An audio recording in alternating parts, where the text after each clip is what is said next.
Bueno, buenas tardes a todos. Es un placer para mí tener esta presentación de la segunda conferencia del ciclo de conferencias 2019 del Departamento de Filosofía.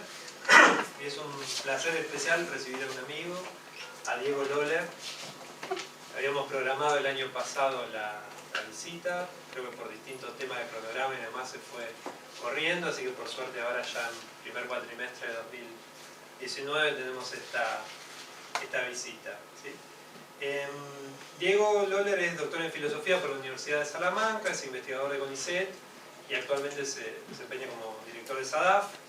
Sus temáticas de investigación, como van a surgir a lo largo de la conferencia que va a dictar, entremezclan algunas cuestiones de filosofía de la mente, de filosofía de la técnica de una manera muy original, aludiendo a tradiciones bastante diversas y con problemáticas que a veces vertebran a estas dos tradiciones de interrogación. Me parece que buena parte de lo que va a aparecer en la conferencia tiene que ver con eso. Ha compilado obras colectivas como La respuesta a la pregunta, Técnica, Metafísica y Valores, publicada por Biblos, y Temas de Filosofía de la Psicología, publicado en 2016 por Prometeo.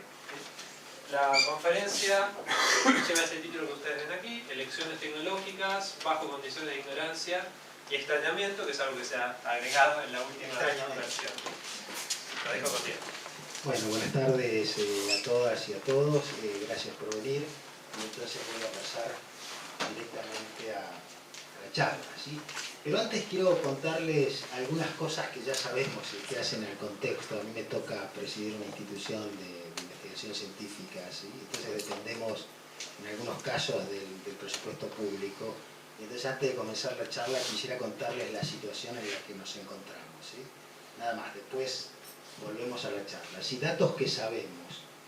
En 2015, que es la última estadística que tenemos, la inversión pública y privada en ciencia y tecnología estaba en el 0,63 del PBI, ¿sí?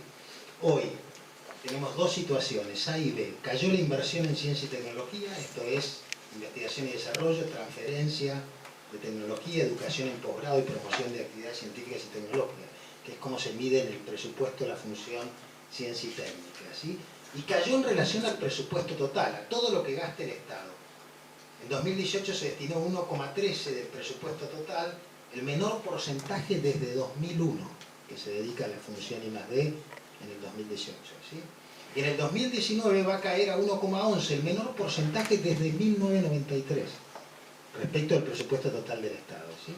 Y respecto del PBI, de inversiones, es decir, respecto del tamaño de la economía, ya no del presupuesto del Estado, en 2018 está en 0,26 y en 2019 se calcula que va a estar en 0,25, ¿sí? Cuando deberíamos estar en 1,5, de acuerdo a la promesa de campaña, ¿sí? Entonces ese es un hecho en el que estamos. Sobre ese hecho es que trabajamos, hacemos paper, damos clases, damos charlas, ¿sí? Entonces nada, para que lo tengamos en cuenta, ¿sí?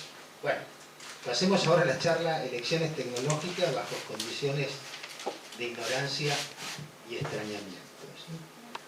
Hay una idea sobre la que yo quiero hablar y quiero explotar, y que está inspirada en esta sentencia de Conrad en El corazón de las tinieblas, ¿sí? Dice Conrad: mientras navegamos en un barco, ver el contorno de una costa a la distancia es como pensar en un enigma, ¿sí? Allí está delante de ti la costa, ¿no? Sonriente, frunciendo el ceño, invitador, grandioso, mezquino, insípido, salvaje. Y siempre prácticamente mudo, ¿sí? Ese contorno, solo un susurro: ven y averigua. Mi impresión es que las elecciones tecnológicas, ¿sí?, que realizan los diseñadores, pero que también realizamos nosotros, los individuos, o que realizaremos en el futuro, esas elecciones tecnológicas nos ponen en una situación semejante a la situación en la que está el navegante respecto a esa costa ignota y que Conrad retrata de esta manera en El corazón de las tinieblas, ¿sí? Entonces, este es el plan de la charla, ¿sí? Primero quiero contarles lo que yo, dos cositas apenas de lo que denomino el enfoque praxeológico y que refiere a la teoría de la acción. Luego quiero contarles una aproximación al diseño como creación de mundos artificiales, y esto basado en una idea que ha explotado inicialmente Fernando Broncano y que luego hemos compartido junto con él y con Jesús Vega en distintos textos, donde el diseño y la creación de mundos artificiales emerge como la percepción de posibilidades de acción o la exploración de posibilidades. Y luego hablar de lo que voy a denominar, siguiendo, digamos, el uso que se le da en la discusión, en la literatura existente, las experiencias que transforman, y a partir de la noción de las experiencias que transforman, me voy a situar retomando la sentencia de Conrad en esta situación de qué hacemos con el enigma de las elecciones tecnológicas, que es semejante al enigma que le plantea esa costa al navegante del corazón de las tinieblas en la novela de Conrad, ¿sí? Bueno, el enfoque praxeológico, ¿sí? Lo que yo denomino el enfoque praxeológico tiene una tesis básica, y esa tesis dice lo siguiente: si quieres comprender qué es la tecnología, entonces desarrolla una teoría de la acción.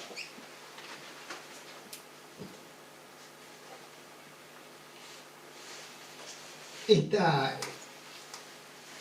tesis tiene antecedentes que se remontan hasta Aristóteles y que luego pasan por Tomás de Aquino y finalmente se sitúan en Marx, ¿sí? Pero básicamente la idea es muy sencilla.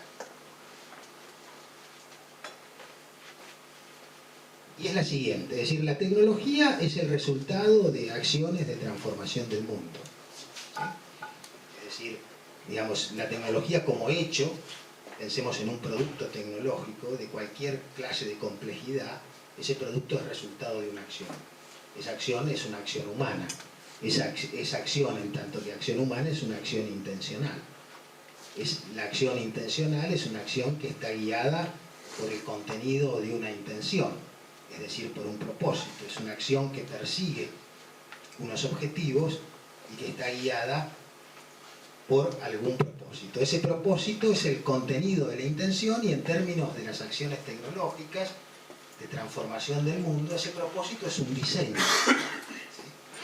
Entonces, la acción tecnológica, en tanto que acción de transformación del mundo, es una acción humana, intencional, que se desarrolla de acuerdo a un plan de acción, y ese plan, que es un plan complejo, puede ser caracterizado bajo la idea del diseño.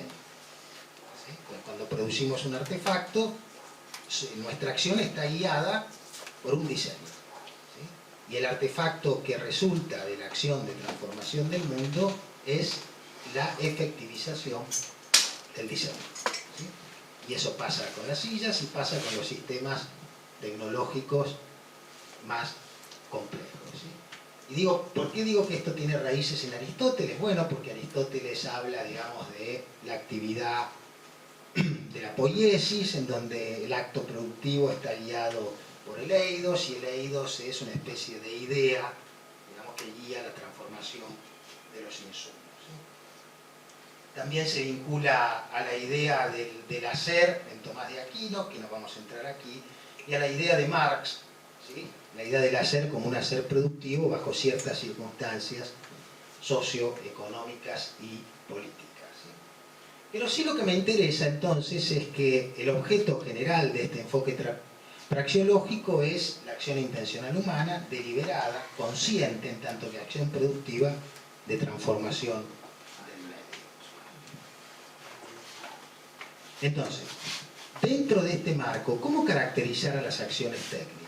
Y una caracterización posible de las acciones técnicas o tecnológicas es esta que aparece allí, ¿sí?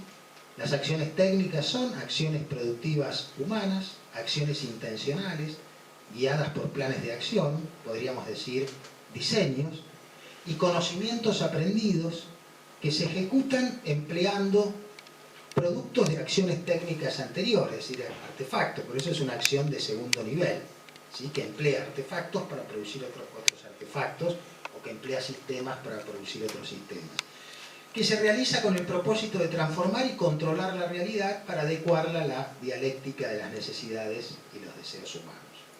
Aquí hay muchas distinciones que realizar, en las que yo no voy a entrar ahora, pero que luego en la conversación, si ustedes quieren, podemos entrar, que es ¿qué es una acción intencional? qué es un plan de acción, por qué los diseños pueden ser interpretados como planes de acciones, de qué clase de conocimiento hablamos cuando hablamos de los conocimientos aprendidos, ¿sí? Porque ahí tenemos dos, tanto los conocimientos científicos como los conocimientos no necesariamente resultado de la aplicación al mundo de los conocimientos científicos, sino conocimientos, por ejemplo, propios de las disciplinas ingenieriles que surgen, digamos, de la acumulación de distintas experiencias de ensayo y error, y en general son generalizaciones inductivas basadas en prácticas más o menos definidas que tienen lugar en condiciones de laboratorio o en condiciones reales de prueba de los artefactos, ¿sí? Entonces, hay una tesis primero que dice, bueno, la acción, para comprender la tecnología necesitamos una buena teoría de la acción, y esa teoría de la acción nos caracteriza la acción tecnológica, como lo he dicho recién, o con los rasgos que recién he mencionado. Hay otra tesis que se suma a la primera, otra intuición, y que es esta idea del diseño como creación de mundos artificiales. Entonces, fíjense, para producir tecnología hay que actuar en el mundo, y hay que actuar guiado por un plan de acción o un diseño. Entonces el diseño es el que contiene la clave de la creación de mundos artificiales. Y hay una tesis básica para poder aprender en términos muy sencillos la noción del diseño, que yo la voy a retratar en estos términos siguiendo un poco la tradición de Ortega y Gasset, que diseñar es darle existencia a lo que todavía no hay. ¿Sí? Porque fíjense que esta tesis sobre el diseño supone una inversión de la tesis de la metafísica clásica. La tesis de la metafísica clásica que dice está el ser y luego las modalidades del ser. ¿Sí? Acá tenemos algo que comienza por no ser, que está como conjeturado y que luego existe según alguna modalidad. A diferencia de la tesis de la metafísica clásica, en donde algo existe y luego existe según un modo. Aquí tenemos una conjetura, todavía no es, ¿sí? Existe de manera conjetural, ¿sí? Y luego adquiere existencia efectiva, ¿sí? Bien. Características generales del diseñar. Entonces, ¿qué es diseñar? Es traer a la realidad un objeto o proceso que existe en la mente del diseñador antes de tener una realidad física. Supone deliberación y voluntad, ¿sí? Porque supone creación en tanto que representación, pero también como concreción de algo que no existía antes y que ahora pasa a formar parte del mundo artificial, y también supone un espacio de libertad. Por eso hablamos de responsabilidad en el diseño, ¿no?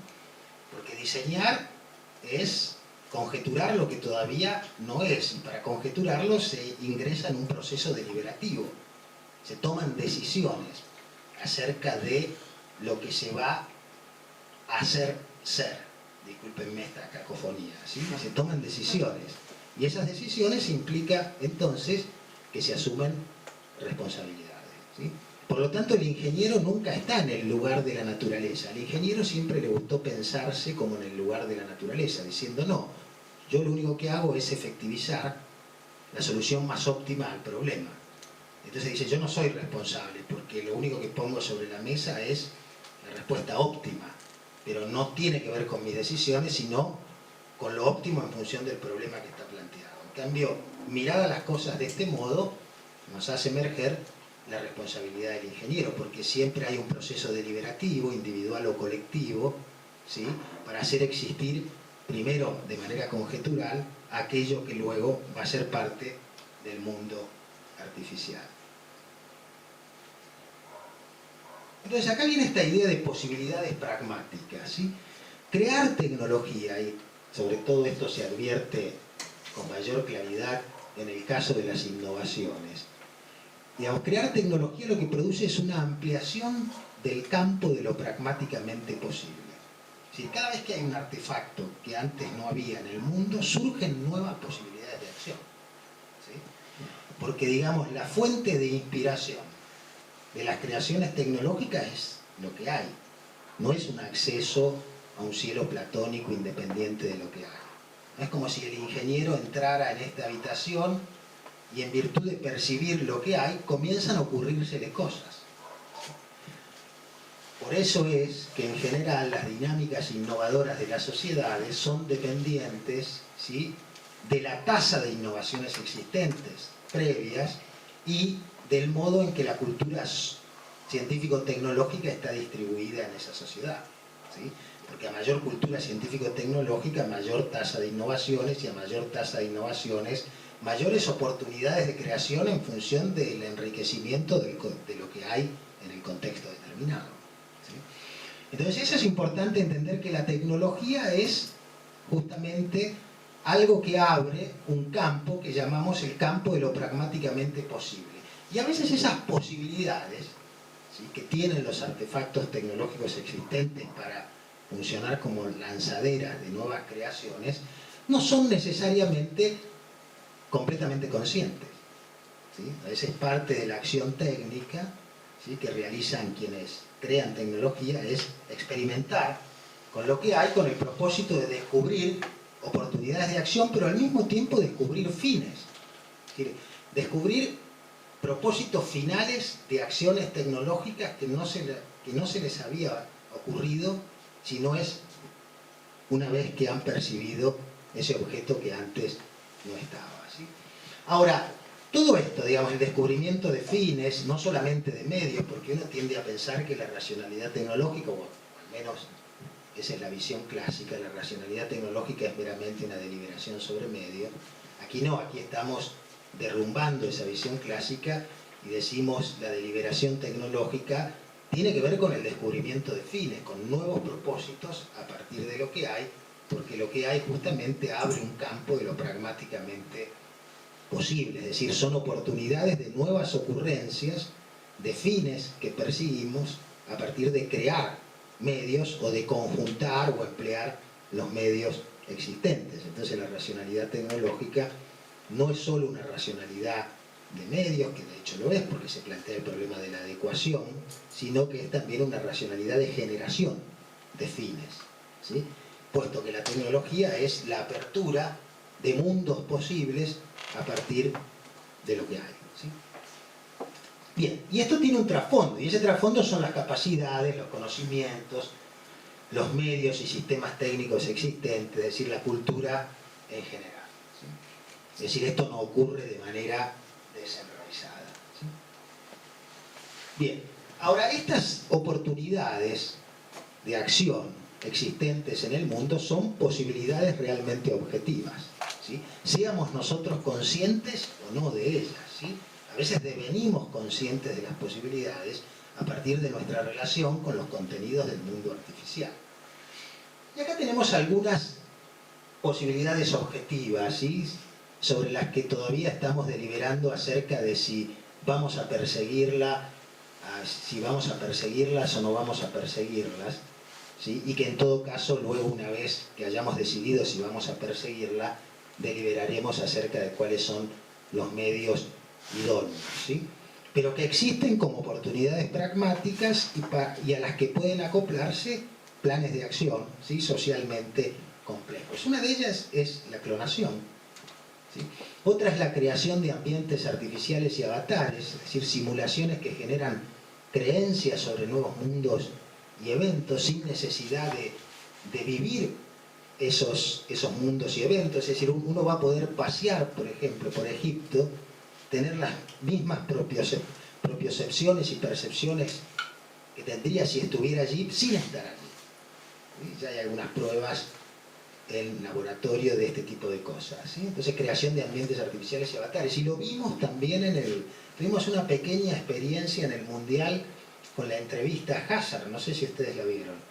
Una entrevista, ¿saben quién es Hazard? ¿Sí? El número 10 de la selección belga. Era un holograma, ¿no? Era un holograma que estaba presente en el estudio de televisión de Bruselas, ¿sí? Sin embargo, Hazard estaba en la concentración de Rusia y el holograma estaba ahí en el estudio y no había casi... al menos para el televidente, era imposible distinguir si estaba la persona allí o no estaba la persona allí. Las preguntas se le dirigían, respondía, se movía, ¿sí?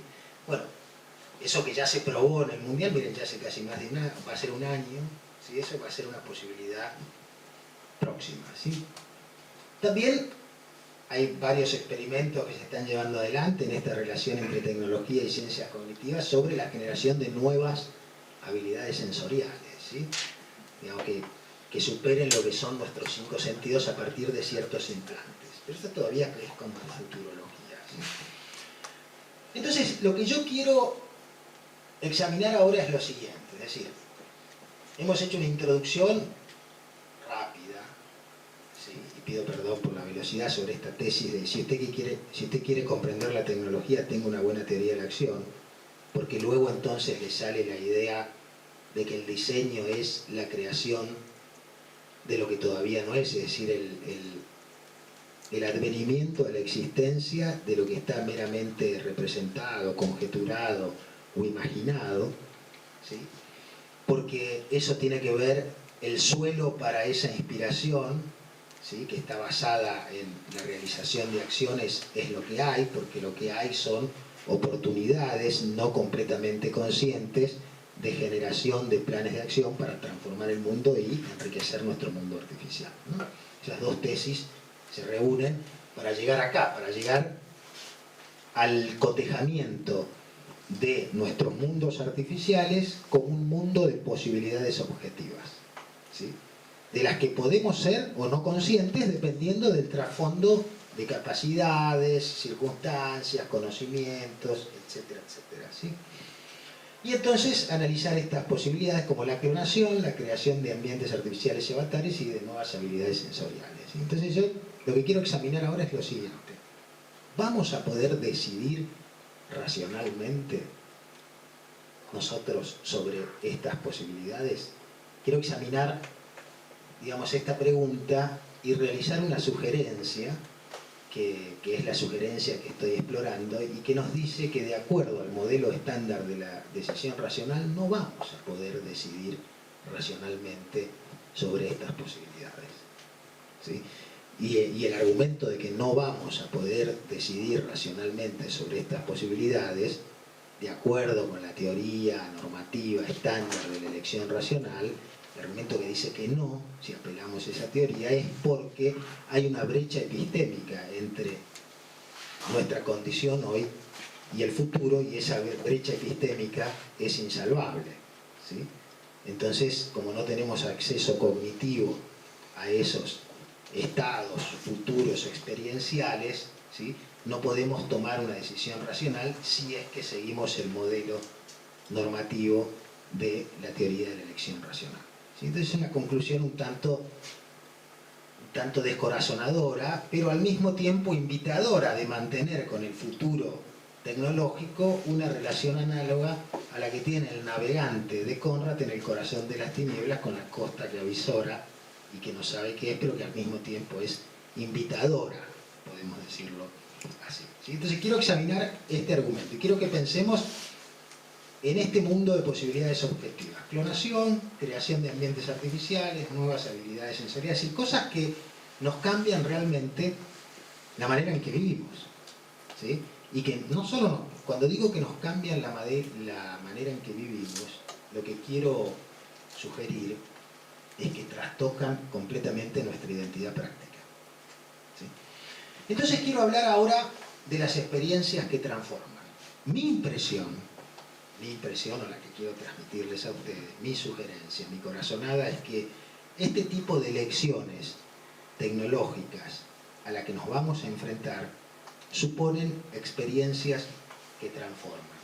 Y frente a las experiencias que transforman, mi intuición es que vamos a tener dificultades para decidir racionalmente si embarcarnos o no en el futuro tecnológico más novedoso, ¿sí?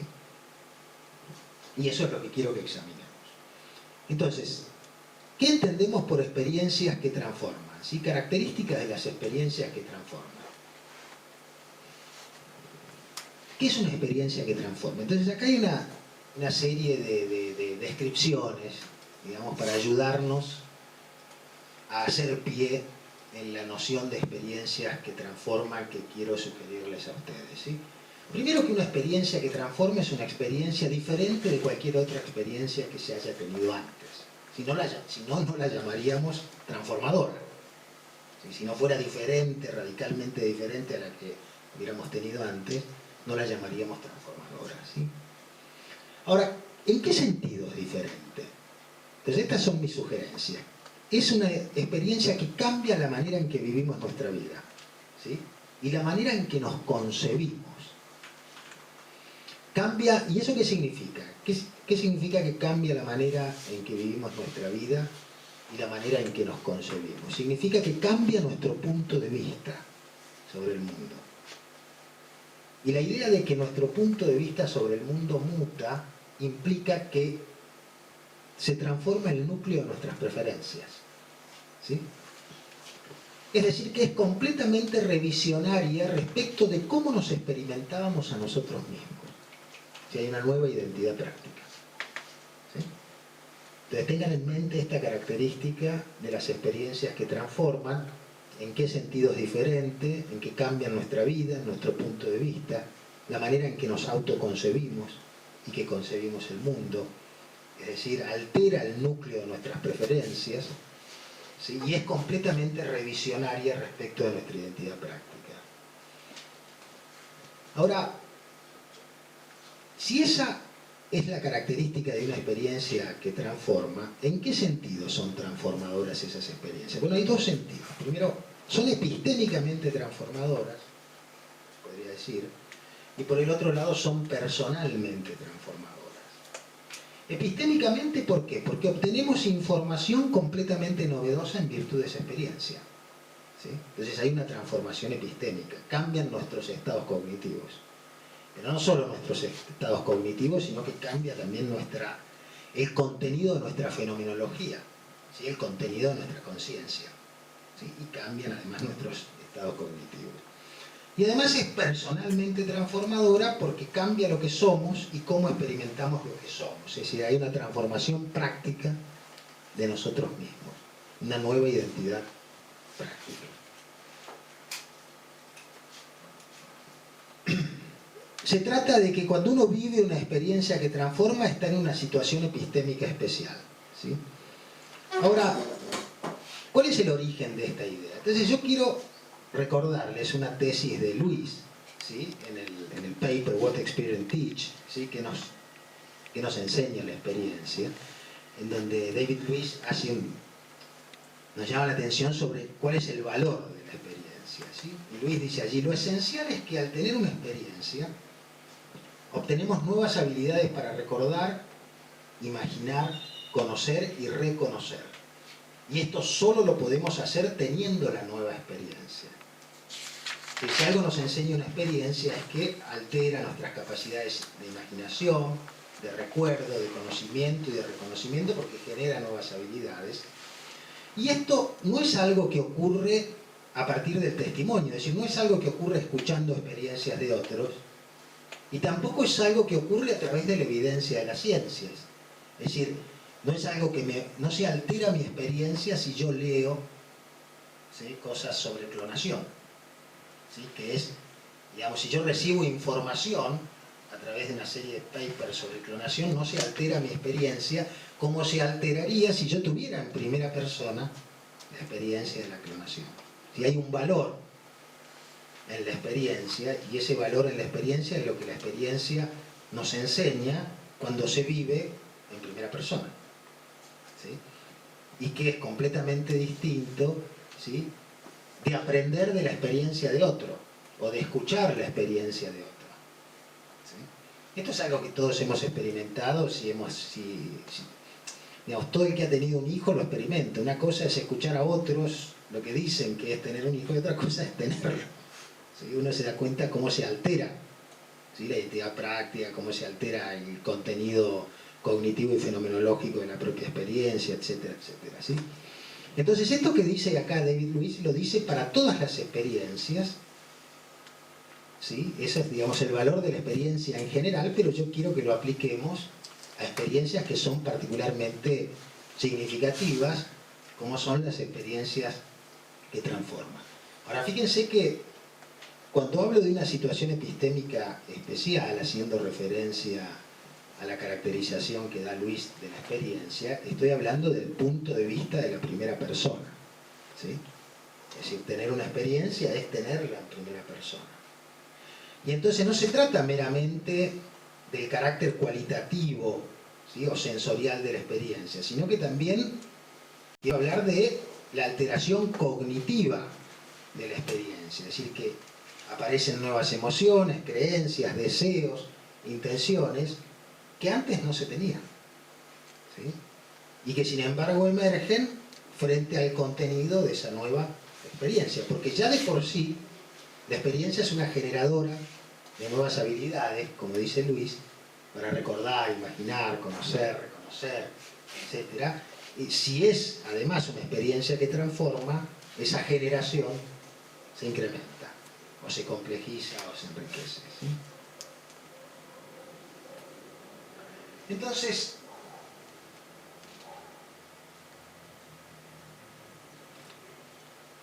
fíjense, ¿qué nos pasa respecto del futuro? Que uno está en una situación entonces de pobreza epistémica, porque respecto del futuro, mediado por una elección tecnológica radical, yo estoy en una situación de pobreza epistémica, es decir, todavía no he ingresado a ese ámbito de experiencias. Entonces podría decir que lo ignoro todo, ¿sí? En cambio, cuando tengo una experiencia, y si esa experiencia es una experiencia que transforma, entonces cambia el paisaje subjetivo, no solo cambia mi fenomenología, no solo tengo nuevas habilidades, nueva capacidad de imaginación, nuevos contenidos cognitivos, sino que también cambia la percepción del paisaje objetivo.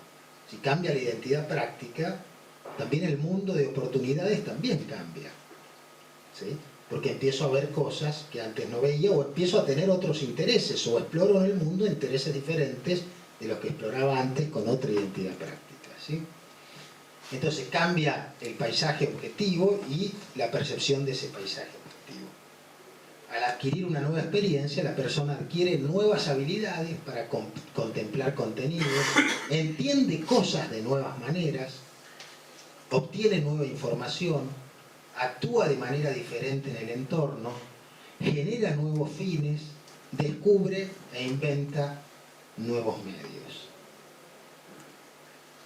Bueno, entonces lo que quiero ahora que examinemos es si estas elecciones tecnológicas, como por ejemplo clonarnos o realizar una visita a un paisaje del mundo artificial que supla nuestra presencia en el mundo natural, o tener una nueva capacidad sensorial, ¿sí?, son elecciones que podemos realizar en términos racionales, ¿sí?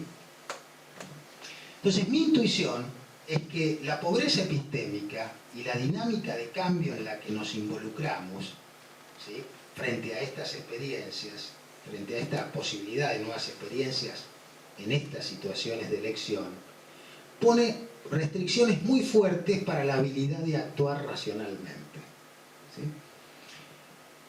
Entonces, si vamos a decidir pensando en cómo sería esa nueva experiencia si decidiéramos realizarla, la decisión no podría ser racional, ¿sí? Y entonces quiero que examinemos este asunto.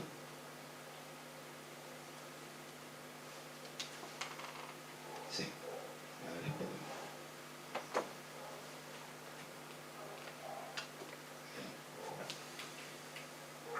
¿Qué ejemplos tenemos para darles a ustedes una pista adicional de experiencias que transforman que no tengan que ver con elecciones tecnológicas como las que he caracterizado? Por ejemplo, una conversión religiosa, ¿sí?, casi como de la que habla Kuhn, ¿sí?, cuando habla de pasaje de un paradigma a otro. Ir a la guerra, ¿sí?, y volver de la guerra, por supuesto, ¿sí?, para que la guerra sea una experiencia que transforma, ¿sí? Tener un hijo, ¿sí?, puede ser una experiencia que transforma. Convertirse en un vampiro, si esa posibilidad fuera una posibilidad real, ¿sí?, pensando en las películas de ciencia ficción, ¿sí? Convertirse en un vampiro es una experiencia que transforma porque altera completamente nuestra identidad práctica, ¿sí? La vida es distinta después de advenir un vampiro que antes de serlo, ¿sí? O digamos, tener una nueva habilidad sensorial, o someterse a una cirugía para adquirir una habilidad sensorial que uno debería tener y no tiene. Por ejemplo, una persona sorda que realiza una cirugía para poder oír, ¿sí? Esas son experiencias que transforman, ¿sí? Esas son análogas, estimo yo, a estas experiencias de lecciones tecnológicas que van a alterarnos, en el sentido de hacernos vivir nuevas experiencias y que están muy cercanas en el tiempo. Entonces la pregunta que quiero examinar es si es posible para un agente humano decidir racionalmente pasar o tener esta clase de experiencias transformadoras, y mi impresión es que no es posible decidir racionalmente tenerlas, ¿sí? O no tenerlas, ¿sí? Si pasar por ellas o no pasar por ellas, y que esto no es posible por la situación de pobreza epistémica y la dinámica de cambio en la que está involucrado el agente, y eso pone restricciones muy severas para aplicar el método de la elección racional usando el modelo normativo clásico de elección racional. Si este razonamiento es correcto, y ahora vamos a ver qué entiendo por modelo clásico de elección racional y qué características tiene, si este argumento, digamos, tiene sentido, entonces tenemos un problema, porque si pudiéramos clonarnos, ¿podríamos decidir racionalmente clonarnos o no? Y no, digo yo. Entonces, ¿cómo decidiríamos si clonarnos o no, por ejemplo? ¿Sí? Entonces, ¿qué pasa con estas elecciones tecnológicas que alteran radicalmente nuestra vida si no podemos abordarlas racionalmente? Vamos a seguir, ¿sí? El modelo normativo estándar de decisión racional. ¿Sí? Esta es una caracterización de lo que muchos de ustedes que conozcan este modelo la van a encontrar familiar. Es una caracterización, digamos, bastante general, pero yo creo que bastante exacta respecto de cómo funciona el modelo normativo estándar de decisión racional. ¿Cuáles son los pasos de este modelo? En general el agente que hace determinar los estados de cosas futuros del mundo, ¿sí? Distintos estados de cosas que podrían ocurrir, ¿sí? Y darle una probabilidad de ocurrencia a cada estado de cosas futuro del mundo, ¿sí? Luego, a esos estados futuros de cosas que tienen una probabilidad de ocurrencia determinada, le asigna valores subjetivos, es decir, despliega sobre ellos sus preferencias, cuáles prefiere y cuáles prefiere menos, cuáles prefiere más y cuáles prefiere menos, ¿sí? Sopesa estos valores, ¿sí? En función de las probabilidades de ocurrencia, también teniéndolas en cuenta, y luego decide qué acciones realizar. ¿Para qué? Digamos, cuáles son las acciones que van a producir aquellos estados de cosas que juzga subjetivamente más valiosos o que prefiere, ¿sí? Y así decide. Se supone así funciona el modelo estándar de la decisión racional. Bueno, identificar los estados futuros, ¿sí? Identificar su probabilidad de ocurrencia, calcularla en función de los conocimientos disponibles y las circunstancias en las que está, volcar tus preferencias, ¿sí? Sopesar los valores, a ver cuáles te convienen más, cuáles te convienen menos, ¿sí? Y luego decidí qué acciones llevar adelante en función de aquellos que deseas que se realicen, puesto que esos que se realizan son los que más preferís o los que juzgás más valiosos, son los que subjetivamente juzgás más valiosos. Fíjense que todo esto está hecho de la perspectiva de la primera persona, porque estamos hablando del papel de las experiencias, ¿sí? Entonces la pregunta es, ¿cómo actuar para que el resultado tenga el mayor valor subjetivo esperado? ¿Cómo actuar para maximizar mis preferencias? ¿Podemos satisfacer el estándar racional normativo al tomar decisiones epistémicamente transformadoras? Frente a las experiencias que transforman, a la posibilidad de vivirlas o no vivirlas, ¿podemos aplicarles este modelo? ¿Podemos actuar para que lo que resulte tenga el mayor valor subjetivo esperado? ¿Podemos decidir racionalmente empleando este modelo sobre la posibilidad de clonarnos o no clonarnos?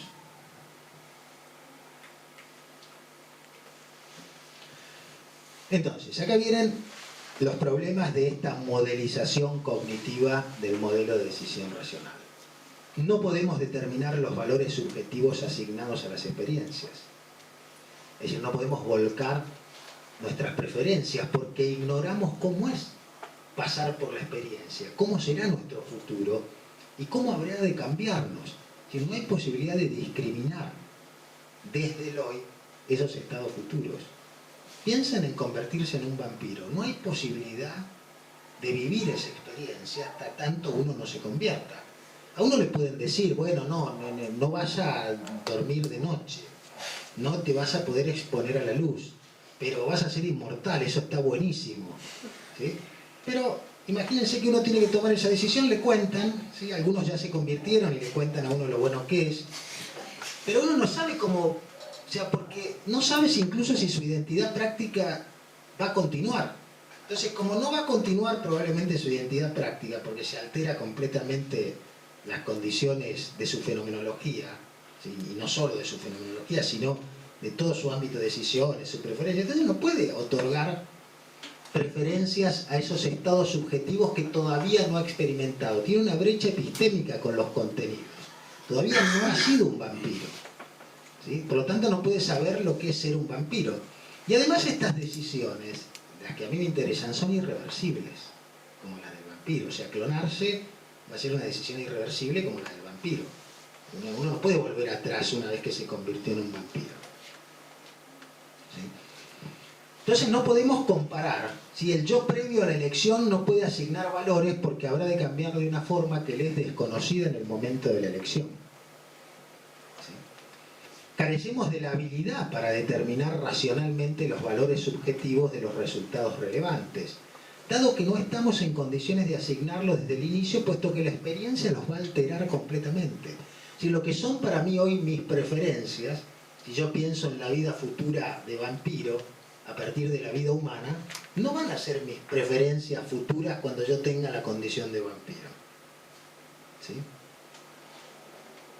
Entonces, esto nos llama la atención sobre una brecha, que yo llamo la brecha epistémica, una condición de ignorancia difícil de superar, y que no se supera ni siquiera por el testimonio o por la lectura de bibliografía acerca de lo que es ser un vampiro, ¿sí? O de las experiencias de otros, de las películas que veamos sobre otros acerca de lo que es ser un vampiro, ¿sí?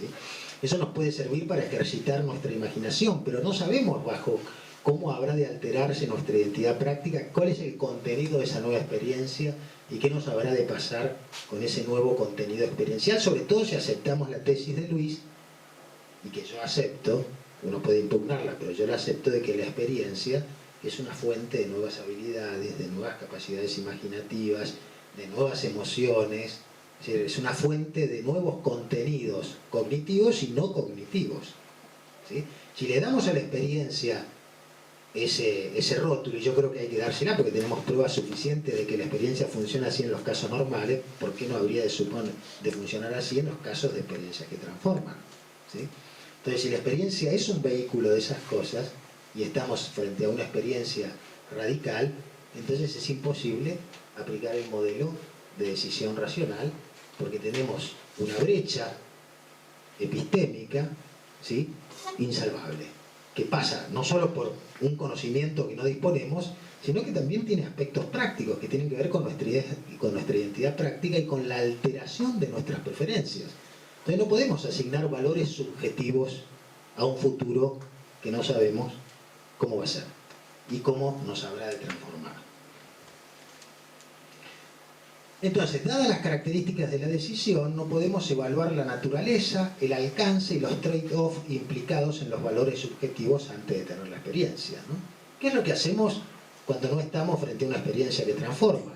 Valoramos, bueno, me conviene esto, me conviene más lo otro, le doy a este estado de cosas que tiene la probabilidad tal, ¿sí?, le doy esta preferencia o esta otra, me conviene, ¿no? Veo las consecuencias, ¿sí? Voy haciendo estos trade-off hasta decidir cuál es el estado futuro que quiero que se realice. Entonces, para mí estamos ante una situación parecida a esta. La de alguien que no puede determinar el valor de si jugar o no a la lotería porque no puede determinar el valor del premio, ¿sí? Por ende no puede decidir si debe pagar y cuánto debe pagar, ¿sí?, para jugar, porque no sabe cuánto va a recibir de premio. Entonces, si no sabe cuánto va a recibir de premio y decide pagar algo, a lo mejor, aunque pague poco, es mucho para el premio, que a lo mejor es menos de lo que va a pagar, ¿sí? Entonces estamos frente a esa situación. ¿sí? Una situación análoga a esa, ¿sí? No puedo decidir qué valor tiene para mí jugar o no la lotería porque no puedo determinar cuál es el valor del premio, por lo tanto no puedo saber si debo pagar para jugar y si debo pagar cuánto es lo óptimo, qué es lo que me conviene pagar, ¿sí? Entonces el valor subjetivo de la experiencia que habremos de vivir es epistémicamente inaccesible, ¿sí? Fíjense que uno puede leer mucha literatura sobre eso, pero lo que uno lee pasa a ser un estado de cosas más sobre el mundo, no altera nuestro contenido experiencial, ¿sí? ¿Sí? Digamos, pasa a ser un dato más, como si fuera un dato del mundo. El mundo se expande cuando nosotros leemos sobre la vida de los vampiros, si queremos decidir si ser un vampiro o no.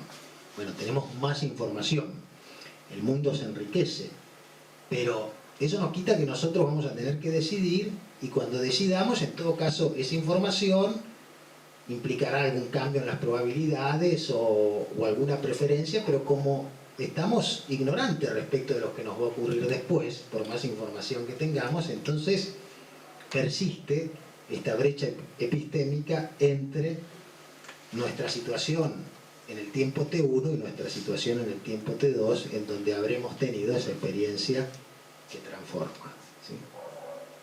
Y lo mismo si le preguntáramos a alguien, ¿sí? Che, ¿qué tal es la vida de vampiro? Eso no va a alterar nuestra experiencia en primera persona, lo que nos dará es más información, nuestro mundo se enriquece, tendremos alguna que otra preferencia, pero igual seguiremos ignorantes respecto de lo que habrá de ocurrirnos, ¿sí? Entonces, problemas para el modelo estándar. Las experiencias nos enseñan algo que la imaginación o el acceso a otras fuentes de información, por ejemplo la evidencia científica, no suple, ¿sí? Es decir, la experiencia, según Luis, tiene un valor, ¿sí?, que el testimonio de los otros o la lectura que hagamos de la evidencia científica no suple, ¿sí? Hay algo que la experiencia nos enseña por el mero hecho de vivirla, porque genera nuevas habilidades, cambia nuestra imaginación, genera nuevos contenidos cognitivos, sensoriales y no sensoriales, etcétera, etcétera, ¿sí? Entonces estamos en una situación de pobreza epistémica, por lo tanto no podemos elegir racionalmente si tenerla o no tenerla. Estoy hablando solo de las experiencias que transforman, ¿sí?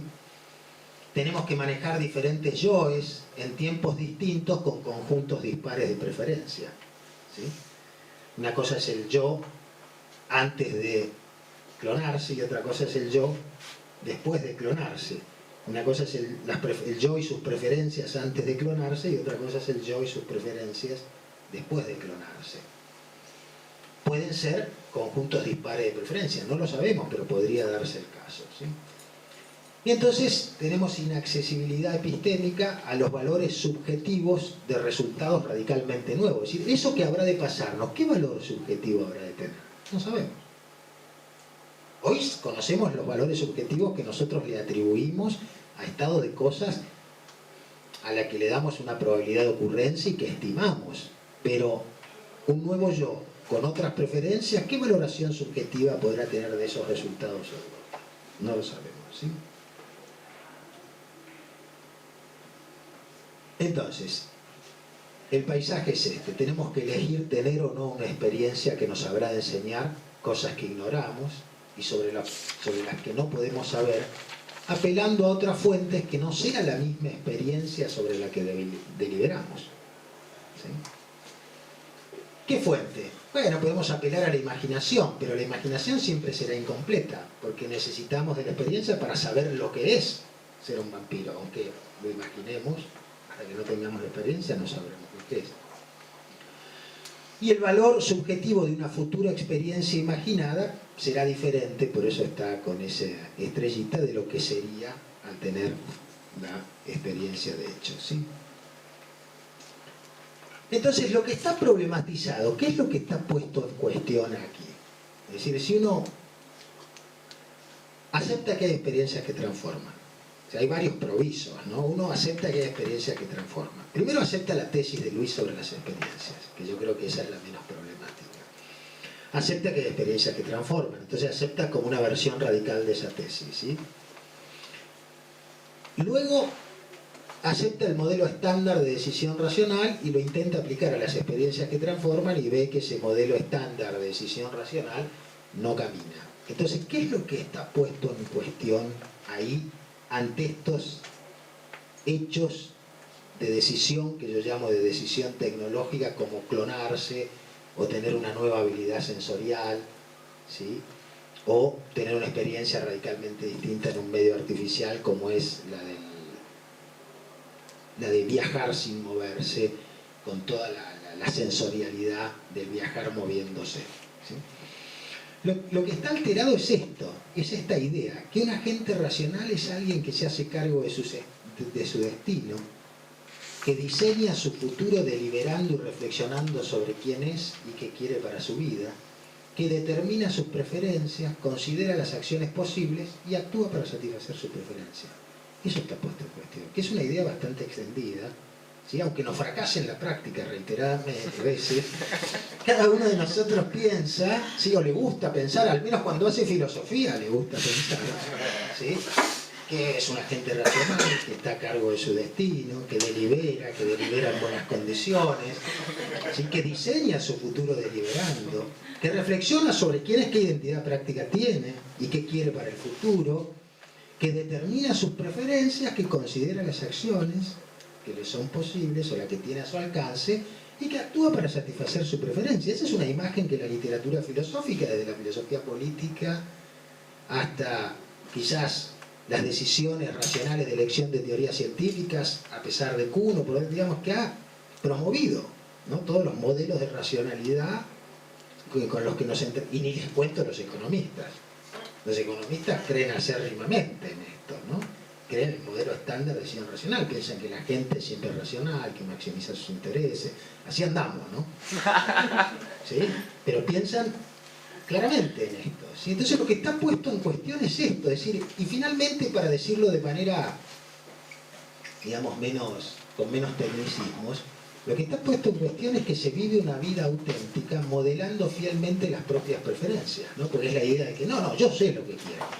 Y una vida auténtica es vivir de acuerdo a mis deseos. Y como sé lo que quiero, ¿sí? Voy a tratar de obtener lo que quiero. Entonces voy a vivir una vida auténtica, voy a pelear por lo que a mí me gusta. Entonces parece que eso fuera claro, que eso estuviera claro. Y que además de vivir una vida auténtica, voy a vivir una vida racional. Es decir, que las elecciones se ajusten a las preferencias que sé perfectamente cuáles son, porque sé cuál es mi identidad práctica, ¿sí? Eso es lo que está en cuestión. Eso es lo que nos pone en cuestión, lo que pone en cuestión la idea de las experiencias que transforman, ¿sí? Entonces fíjense que lo que yo quisiera, digamos, transmitirles, la inquietud que quisiera transmitirles es lo siguiente, es decir, el mundo tecnológico, pensado como apertura de posibilidades pragmáticas, sí, que alteran las condiciones objetivas en las que vivimos, nos sitúan, y cada vez más nos va a situar como individuos y como colectivos frente a experiencias que transforman. Y al situarnos frente a experiencias que transforman, van a poner en cuestión esta imagen, ¿sí? Puesto que mi impresión es que no vamos a poder decidir racionalmente sobre si tener o no esas experiencias que transforman. Porque esas experiencias que transforman, dado el valor que tiene la experiencia, cuando uno la aborda desde el punto de vista de la primera persona, es que ponen en cuestión esta idea de que uno puede hacerse cargo de su destino, que uno puede deliberar y que uno puede decidir racionalmente. Entonces, ¿qué hacemos con el enigma? ¿Sí? Si frente a estas decisiones tecnológicas estamos como frente a la costa, estamos como estaba el navegante frente a esa costa que no sabía bien, que no adivinaba bien qué había, si había peligros o si había tesoros, que solo divisaba su contorno y entonces, digamos, no estaba en condiciones de decidir me conviene o no me conviene, ¿sí? Porque no se veía claro. Nosotros estamos en una situación parecida, en estas decisiones tecnológicas que involucran o que involucrarían experiencias que transforman, ¿sí? ¿Qué hacemos entonces con ese enigma, ¿sí? La cuestión es cómo tomar decisiones frente a la imposibilidad de asignar valores subjetivos al futuro. Porque eso es lo que está en juego acá. Porque no podemos asignar valores subjetivos a algo que todavía no experimentamos porque no sabemos cómo se van a alterar nuestras preferencias. Entonces lo que asignamos no significa nada hasta que no tengamos la experiencia. Entonces no podemos asignar esos valores subjetivos al futuro, entonces no podemos decidir racionalmente. Entonces parece que estamos frente a una especie de dilema sartriano, ¿sí? Los que recuerden a Sartre dirán, bueno, ¿qué tengo que decidir? ¿Teniendo en cuenta solo mi identidad práctica o elegir racionalmente, ¿no? ¿Qué sacrificamos? Si alguien dice, no, voy a decidir racionalmente, entonces voy a decidir desde la tercera persona, voy a decidir lo que me dice la evidencia científica, ¿sí? Pero fíjense que eso es dejar de lado la primera persona. Eso es como decir, bueno, mi conciencia entonces no va a deliberar, no va a jugar ningún papel, deciden otros. Deciden aquellos que han producido esa evidencia, qué es lo que me conviene hacer a mí. Y me llevan como un borrego. Cedo mi decisión a otros, ¿sí? O sea, ahí suprimo la primera persona, ¿sí? Entonces, ¿por qué? Si decido, digamos, racionalmente, entonces además presupongo que mi identidad práctica es inmutable. Presupongo que siempre voy a querer lo que quiera la ciencia. A lo mejor no es el caso, o lo que quieran los expertos, ¿sí? O lo que quiera, no sé, el sacerdote de la comunidad, o lo que ustedes quieran en su lugar, ¿sí? Entonces, ¿qué pasa si hago esto? ¿Qué estoy sacrificando? Estoy sacrificando el valor de nuestra propia conciencia, es decir, estoy sacrificando lo que es tener una vida en primera persona, ¿sí? Y no vivir una vida prestada, que es lo que haría si tomara siempre el consejo de los otros. Entonces, ¿por qué digo estoy sacrificando tener una vida en primera persona? Porque tener una vida en primera persona supone que la evaluación de mi futuro subjetivo siempre proviene de reflexionar quién soy, ¿sí? Qué quiero ser, qué me gusta, qué no me gusta. Y en este otro caso, si yo me digo, no, voy a decidir racionalmente, entonces estoy suprimiendo la perspectiva de la primera persona, estoy suprimiendo mi identidad práctica, o la estoy pensando como inmutable, ¿sí? Entonces estoy sacrificando ese tipo de reflexión, ¿sí? Que está como en la base de nuestra autonomía, ¿sí? Estoy como sacrificando la idea de vivir una vida con sentido, la idea de ser consciente, que sería la idea de autenticidad, ¿no? Entonces me voy a inclinar por la autenticidad.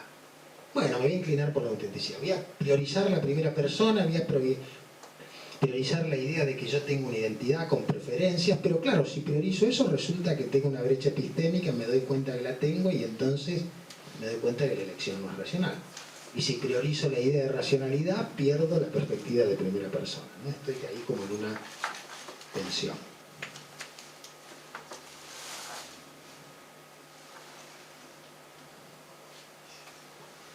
Entonces, si decido por la autenticidad, le doy valor a la primera persona, ¿sí? Y si le doy valor a la primera persona, entonces puedo decidir en función del valor que puede tener para mí la revelación que me traiga la experiencia, ¿sí? Ya no decido racionalmente, no sé que el modelo estándar de decisión racional no es aplicable, ¿sí? Entonces decido tener la experiencia porque decido que la experiencia es una fuente de conocimientos y de adquisición de nuevas habilidades y de imaginación. Entonces decido en función del valor que tiene para mí la revelación que puede aportarme la experiencia. Es como si decidiera por la novedad, ¿sí? Entonces decido porque quiero descubrir cómo se desarrollará mi vida en virtud de las experiencias que transforman que habré de vivir, ¿sí? Aunque esto pueda producir dolor. Entonces, ¿cuál es la imagen que está en juego si opto por esta alternativa? A diferencia de la otra, ¿se acuerdan? La otra es la gente racional a cargo de su vida, que maximiza sus preferencias, que no hace otra cosa que lo que desea, que delibera siempre en condiciones óptimas, que tiene bajo sus riendas el destino, ¿sí? Que nunca está en condiciones de decir parece que es el diablo el que maneja mi vida, sino que siempre está, ¿sí?, con el caballo de su vida en sus manos, ¿no? Con las riendas en sus manos. Si opto por esto, corro el riesgo de que todo va mal. Y si todo va mal, si decido convertirme en un vampiro, clonarme y todo va mal, bueno, por supuesto que puede ir todo mal, nadie está exento de errores, ¿sí?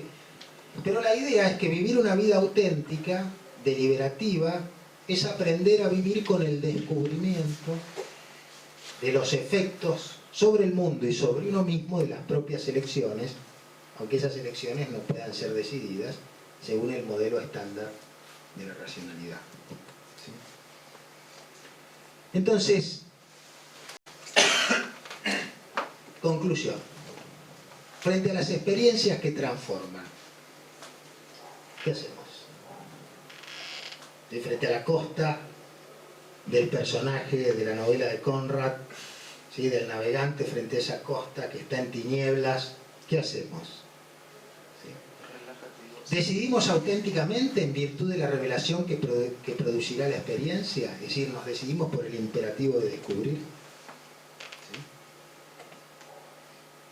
¿Exploramos las posibilidades objetivas que producen cambios subjetivos radicales? Porque está la posibilidad de trastocamiento de la identidad práctica. ¿Sí?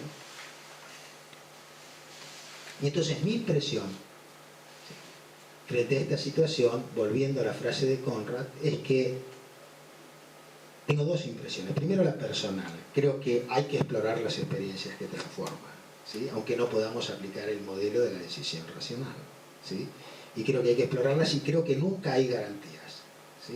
Porque incluso si uno quisiera tener garantías morales previas, su identidad práctica podrá verse alterada, por lo tanto esas garantías morales previas habrán de caer por su propio peso, porque vivirá en un mundo, puesto que tendrá unas experiencias radicalmente distintas de las que tenía antes. Entonces me parece que hay que priorizar el imperativo de descubrir, es decir, y hay que hacerse amigo de esta imagen, ¿sí?, que las cosas pueden ir mal, que no están exentas de errores, y que en todo caso uno tendrá que vivir con los efectos sobre uno mismo y sobre el mundo de esas nuevas experiencias y esas identidades prácticas, pero que hay que desplazar, me parece por errónea, esa imagen de que uno está, digamos, a cargo completamente de su destino, que uno tiene un destino, que ese destino es resultado de la deliberación, que uno está en condiciones de ejercitar una agencia cuasi perfecta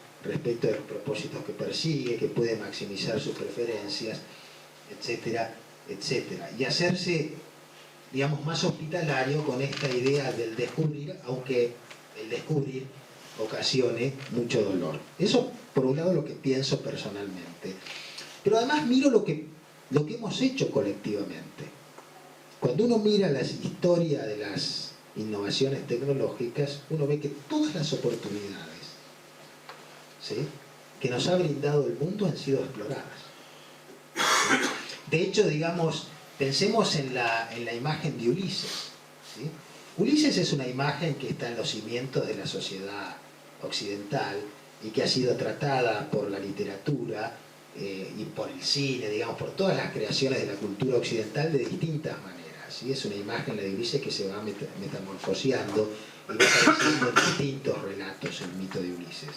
Y lo que el mito de Ulises nos muestra es que Ulises justamente aprovechó todas las oportunidades, ¿sí?, y que luego, digamos, en función de las experiencias que iba pasando, veía cómo resolvía la situación, ¿sí?, ¿de acuerdo? Pero que había mucho de contingencia y de oportunidades aprovechadas en virtud de la circunstancia en la que se encontraba. Y eso, con independencia de Ulises, me parece que es una caracterización de cómo nosotros hemos funcionado como especie. A pesar de que tenemos una imagen, cuando reflexionamos, que decimos, no, solo hacemos lo que queremos, y hacemos lo que queremos, puesto que lo que queremos puede ser decidido racionalmente, lo que nos muestra la historia de las creaciones técnicas y lo que nos muestra alguna de las experiencias que transforman, que hemos decidido tener, es que en general, la mayoría de las veces, o las veces recalcitrantes y que importan, nos hemos orientado por el imperativo de descubrir, ¿sí?, aún con el costo de tener que vivir con el dolor de lo que resulta en virtud de lo que descubrimos, ¿sí? Entonces, conclusión, si estamos frente a esas decisiones tecnológicas como el navegante de Conrad frente a la costa, bueno, me parece que tenemos que aceptar la invitación de la costa, que le hacía la costa al navegante, ven y descúbreme, ¿sí? Entonces me parece que frente a estas experiencias que transforman, no podemos sino, en mi modesta opinión, decidir tenerlas, Muchas gracias.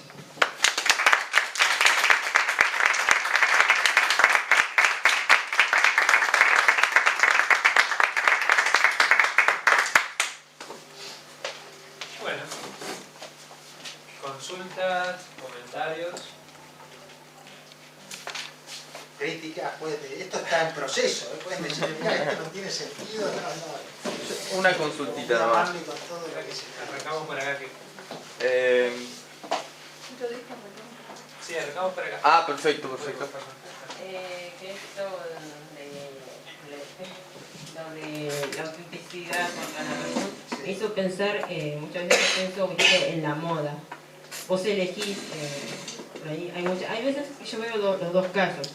El caso en donde vos seguís la moda porque es la moda. Y en ese momento después lo dejás. Y eso ya no significó nada para vos. Y en cambio podés seguir a la moda y podés y ver que continuar con ella porque te gustó, porque sentís que es parte tuyo. Entonces, ¿qué? En ese momento me pongo a pensar, ¿qué es ser auténtico? ¿Intentar seguirla para ver o intentar seguirla y continuarla porque de verdad era vos? Nunca pensé en la moda como una experiencia que transforma, ¿sí? Yo creo que no es una experiencia, digamos, al menos, bueno, depende en cuán radicalmente uno se relacione con ese fenómeno, ¿sí? Pero fíjate que la idea de autenticidad, digamos, es la idea de actuar de acuerdo con tus preferencias, ¿sí? Con independencia de si estás en condiciones de maximizar esa utilidad esperada o no. Si me tengo que decir, no, yo hago esto porque quiero, porque esto tiene que ver con lo que soy, ¿no? La idea de la racionalidad es decir, mira, no, tus preferencias son estas, ¿sí? Adelgazar tu identidad práctica, fíjate lo que te conviene en estas circunstancias o no. Supongo que dependerá cómo se calibre esa elección, ¿no? Vos podés decidir, digamos, seguir la moda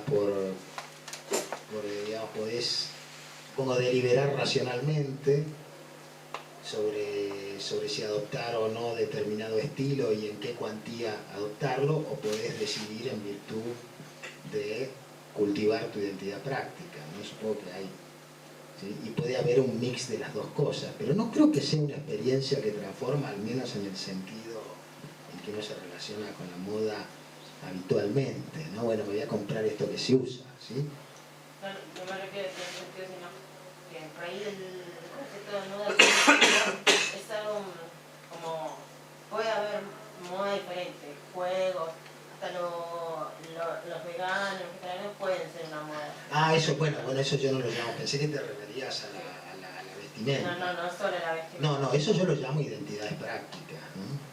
No, eso son identidades prácticas, digamos. Adquirir una identidad práctica de esas en sentido radical puede ser una experiencia que transforma, ¿sí? Sí, ahí puede ser una experiencia que transforma. Lo que yo creo es que alguien que decide vivir no solamente, digamos, modificando su dieta, sino adquiriendo todo un nuevo punto de vista sobre el mundo, bueno, está decidiendo sobre algo que le va a ocurrir que no sabe bien qué es, no sabe bien qué le va a pasar después. Entonces ahí no está decidiendo racionalmente. Parece que ahí está decidiendo por un imperativo de descubrir y ver lo que le pasa. Y luego tendrá que vivir con las consecuencias de eso, ¿sí? Pero sobre todo quiero pensar en las experiencias que transforman como decisiones que tienen un grado de irreversibilidad, que muchas de estas no lo tienen, porque vos podés volver a la condición anterior. De omnívoro. Pero fíjate en los ejemplos que yo he dado, no sé, clonarte, ¿sí? Devenir un vampiro, ¿sí? Ir a la guerra y volver, no podés volver a la guerra para no volver a ir, digamos. No podés ir al momento anterior de haber decidido ir, ¿sí? Una vez que fuiste, y ya sos el de después de la guerra, ¿sí? No podés retroceder ahí. En cambio hay otras experiencias que son reversibles, que yo no las llamaría como experiencias que transforman, ¿no? Si vos tenés un hijo, bueno, eso es irreversible. Luego te podés desentender de él, pero es irreversible el hecho de tenerlo, ¿sí? O sea, parte del criterio de experiencia transformadora es la irreversibilidad. Sí, hay un grado ahí de irreversibilidad, ¿sí? Pues en el sentido de que hay yoes distintos. Ahora, sí. Bueno, no me toca el tema igual. No, sí, pero escuché que se están desarrollando, digamos, tecnologías para erradicar recuerdos específicos.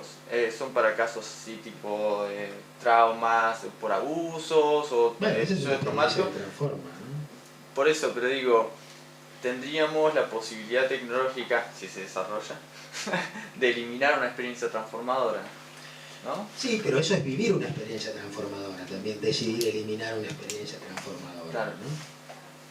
Sí. Sí. Porque vos Sí, podrías ir todo el tiempo a que te limpien, ¿no? Para seguir siendo el que sos. Es decir, y eso sería como una artificialidad también, ¿no? Sí. Entonces estarías decidiendo tener una experiencia transformadora no racionalmente, que es no cambiar nunca. Vivir siempre con el recuerdo de los 5 años y no más de 5 años, por ejemplo, ¿sí? Claro.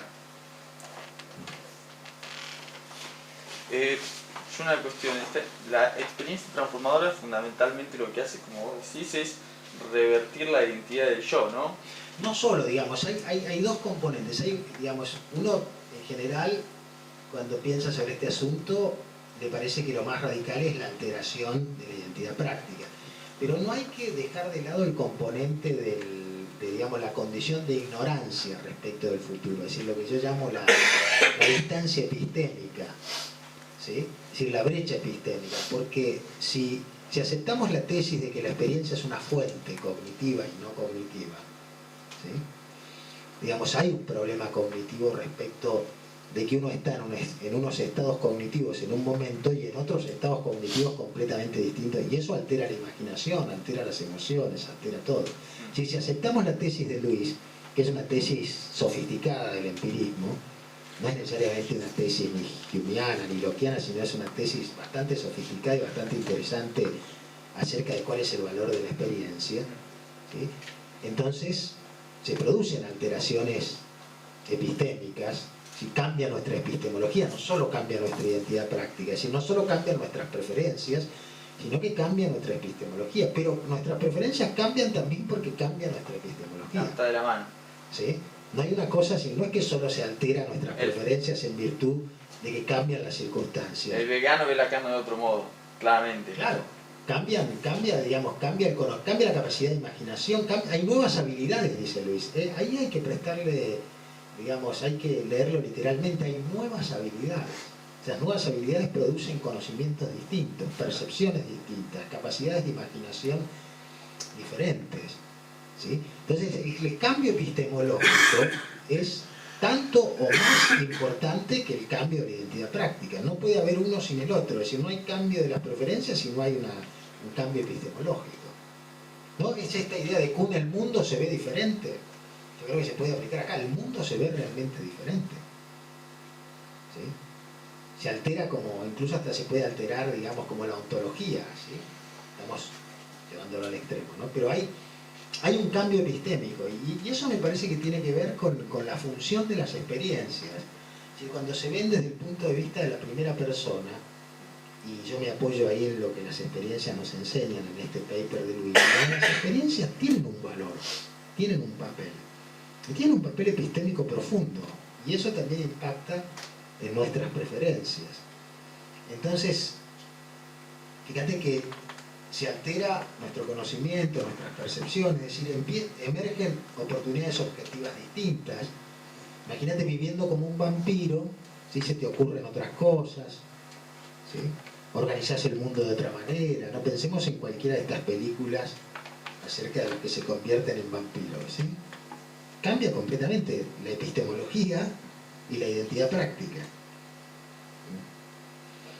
Entonces, digamos, si uno acepta que la experiencia cumple ese papel en la vida de un individuo cuando se la mira desde el punto de vista de la primera persona, y yo creo que de hecho la experiencia la cumple, entonces uno tiene que sacar esta consecuencia, que si la experiencia es una experiencia que transforma, donde las experiencias que transforman tienen estas características, entonces lo que sigue es distinto de lo anterior, ¿sí?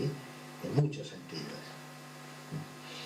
A veces un buen ejemplo para ver esto puede ser el siguiente, es decir, padres sordos, se da el siguiente caso en la vida real, es que padres sordos que tienen hijos sordos pueden decidir a muy temprana edad de los chicos, y los chicos van a cirugía para tener la posibilidad de oír. ¿Sí?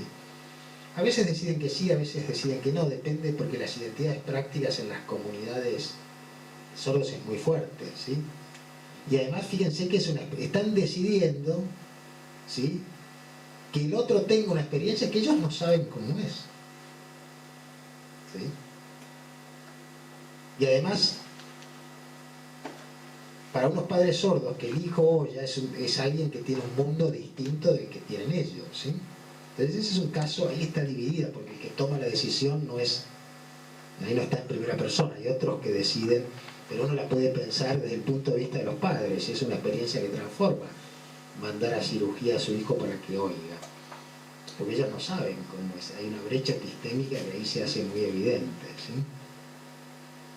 Están decidiendo, decir, que la familia que ellos tienen en el tiempo T2 no saben cómo va a ser y están decidiendo, creen que pueden decir racionalmente eso, y eso según el modelo estándar no... Claro, la única, quizás alguien pueda decir, bueno, la única idea de racionalidad no es la del modelo estándar. Bueno, yo tomé la del modelo estándar porque es la que organiza nuestra vida diaria permanentemente. Todo el tiempo pensamos en... Aunque no tengamos el modelo estándar en la cabeza, decimos, bueno, este es mi propósito, esto para mí es importante, es menos importante que esto, voy a tomar esta acción para que me acerque a ese propósito. Estamos calculando, poniendo preferencias, tirando probabilidades y decidiendo en función de eso. Y eso es lo que las ciencias sociales luego extrae de la vida diaria y lo formaliza, lo sistematiza, lo perfecciona y dice, bueno, estas son las condiciones de racionalidad, ¿no? Sí. Bueno, no sé, yo pensaba esta cuestión, resulta que hay un autor que vi en psicología cognitiva que precisamente investigó este tema de si todas las decisiones que tomamos, tanto las decisiones rápidas como las decisiones más deliberadas, son racionales. Y precisamente lo que él postura es como dos sistemas cognitivos, uno rápido y uno demorado, en el cual creo que se llama Kahneman. Kahneman, sí. Y bueno, no sé, creo que... Premio Nobel de Economía, sí. Sí, bueno, precisamente discute este paradigma de, bueno, el agente plenamente racional, en condiciones óptimas de decisión y demás. Y bueno, plantea lo que más o menos vos sugerís, ¿no? Como que hay condiciones en las cuales nosotros decidimos y no es completamente racional. Claro.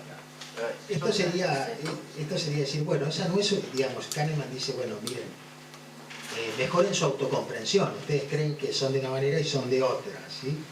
Esto es como decir, bueno, desde el punto de vista de la primera persona, aun cuando pensemos que este modelo se aplica, aun cuando fuese posible, frente a estas situaciones, no funcionaría. A mí un pequeño comentario, también una suerte de pregunta, me pareció muy interesante cuando mencionaste a Sartre. Estabas pensando en la famosa conferencia del existencialismo, Sí. el humanismo, y ese caso tan lindo de Bien. un muchacho que tiene que decidir si va a la resistencia francesa para vengar al hermano o se queda con la madre. Entonces, Claro, pero aparte vengar al hermano.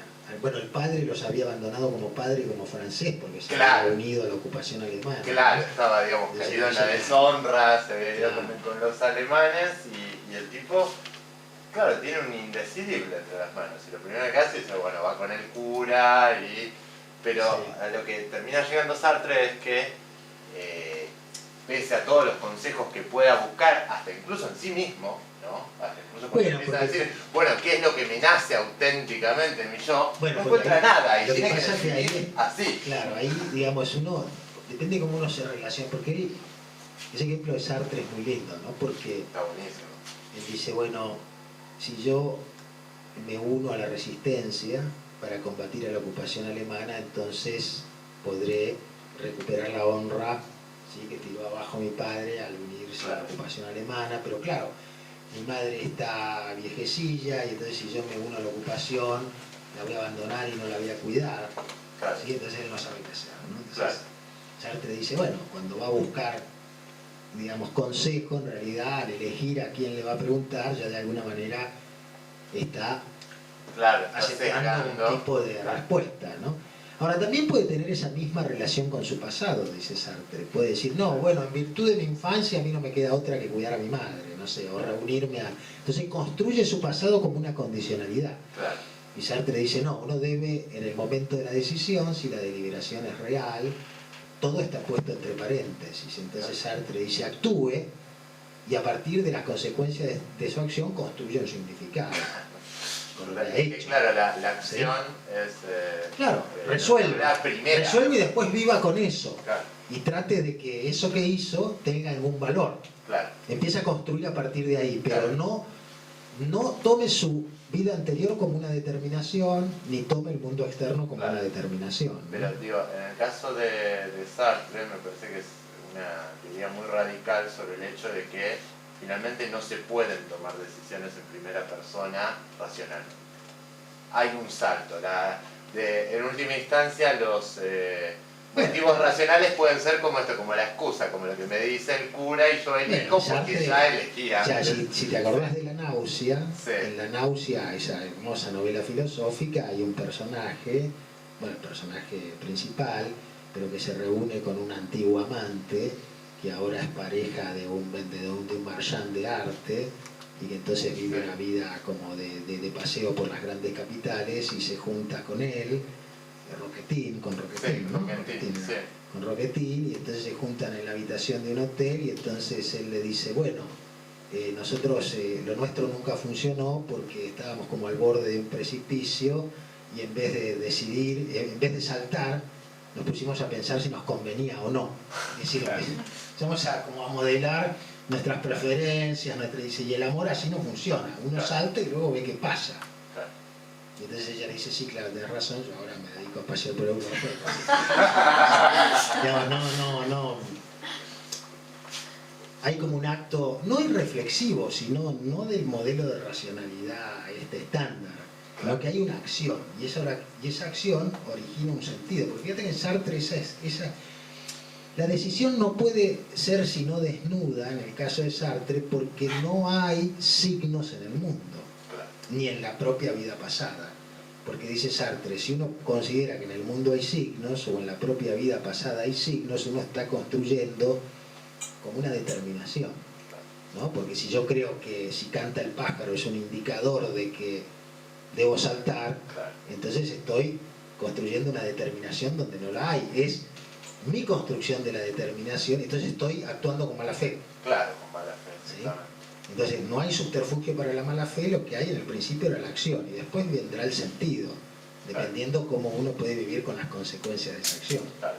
Ahora, Es una especie de libertad desnuda, radicalizada, un poco también abstracta, ¿no? claro, algo interesante también me parece en relación a la presentación del planteo de Sartre es esta idea de que él dice, bueno, como justamente la elección es desnuda, es un salto, mi elección va a involucrar una elección de toda la humanidad. Un modelo de cómo debe Bueno, vivir Bueno, la ese es el humanidad, ¿no? universalismo sartriano, Sí. ¿sí? Que uno lo puede poner en cuestión. Es una especie de, yo personalmente lo veo como una especie de resto kantiano, No, bueno. ¿no? En el sentido de que, bueno, Sartre dice uno debe actuar, porque a él le acusan de entonces que pasa, si hay algún significado moral en las elecciones, y entonces uno debe actuar como si encarnara a toda la humanidad, ¿no? Claro. Entonces uno abre, cada vez que uno toma unas decisiones, abre un surco, y por ese surco puede ser recorrido por otros. Claro. Entonces, más allá de uno, aunque uno se lo proponga o no, uno es como un paradigma de vida posible para otros. Claro, Entonces, ojo con lo que vas a hacer. ¿Sí? justamente. Bueno, me parece que ese es un resto de kantismo Claro. disfrazado, ¿no? Pablo, Sí. cuando vos hablas de decisión racional, yo pensaba que cuando uno toma una decisión racional, uno decide no conocer ningún aspecto nuevo de uno mismo. Uno decide No conocer nada nuevo de uno mismo. cuando uno toma una Cuando decisión. uno toma una decisión Uno racional. decide preservarse en el tiempo. Claro, Bien, preservarse, tratar de no cambiar. claro. Y por lo tanto, no preguntarse nada nuevo a sí mismo. Sí. Cuando uno decide vivir una experiencia transformadora, uno se está haciendo una pregunta a sí mismo. Claro, porque vos decís, No sabes cómo vas a reaccionar. la idea de que las preferencias, es decir, Sí. vos cuando decidís racionalmente considerás que las preferencias están más o menos estables. Sí. Y vas a decidir algo y bueno, listo, hay una sorpresa.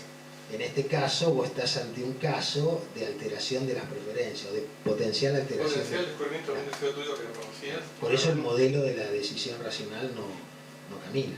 Claro. Ahora, lo interesante, sí, eso es así, yo creo que es así. Ahora, alguien podría, digamos, el tema es que el defensor del modelo de la decisión racional no dice que esto es así. Pues si dijera que esto es así, uno dice, bueno, muy bien, entonces quiere decir que en este ámbito funciona para la vida más o menos ordinaria.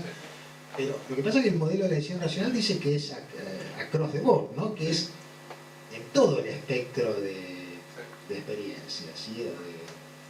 Y entonces la idea esta es como restringir su ámbito de aplicación. Dice, mira, este puede ser un modelo que da inteligibilidad en un ámbito muy importante de la vida ordinaria, pero que en otro ámbito en donde no es tan habitual, pero es muy relevante, porque cuando ocurre es muy relevante, no camina. ¿Sí? Entonces es como ponerle condiciones de limitación al modelo normativo estándar. ¿Sí?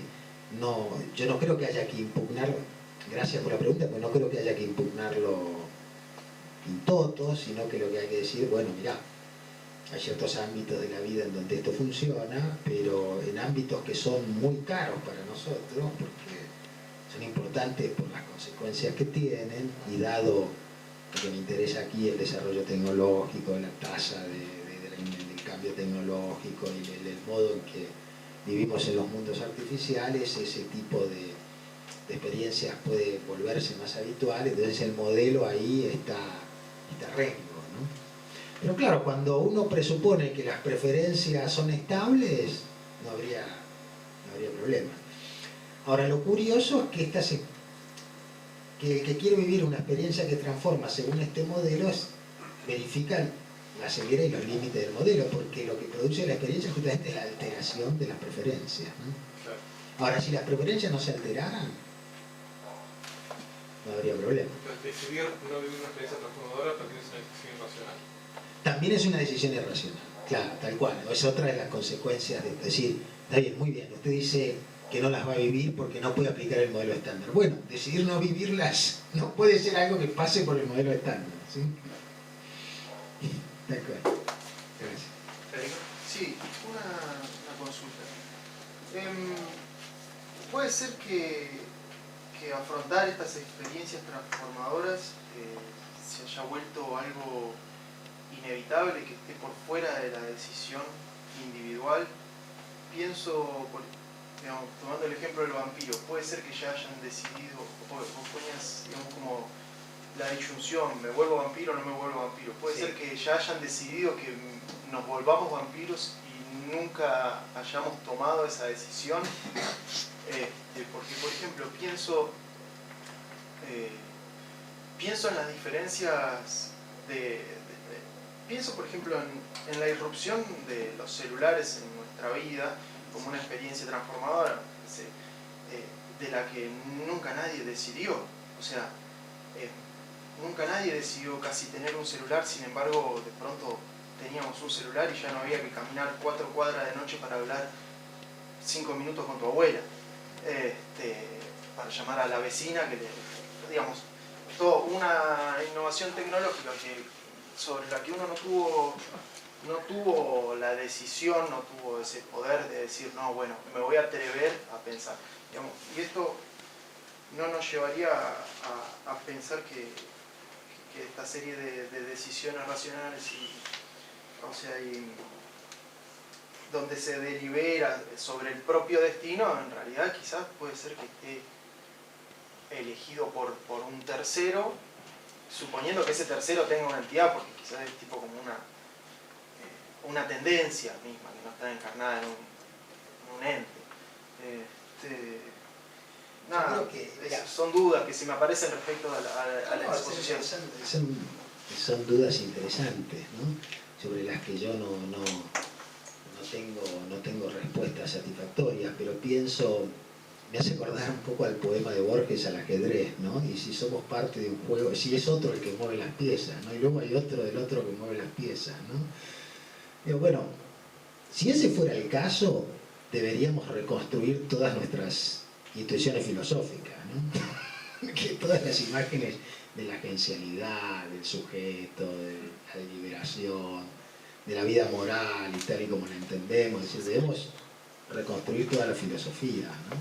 Si ese fuera el caso, ¿sí? Porque seríamos, digamos, nuestras vidas a las que creemos, digamos, como preciosamente individuales o conscientes, serían como fenómenos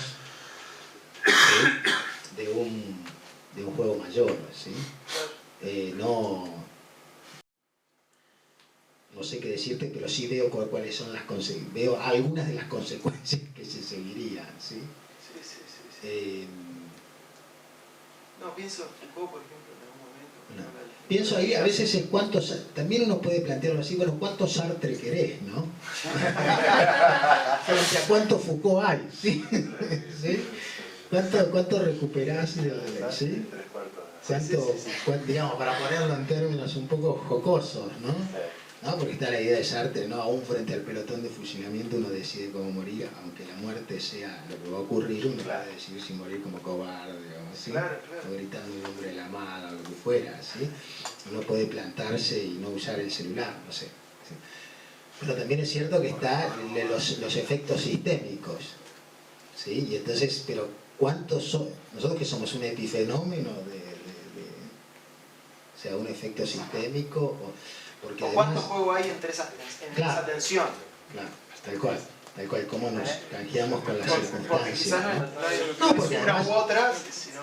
además uno puede decir, bueno, a ver, uno planteo actual, uno dice, yo soy la fuente autorizada sobre mí mismo, por ejemplo, ¿sí? Cada uno de nosotros piensa que si alguien quiere saber qué vamos a hacer, que nos pregunten a nosotros, ¿no?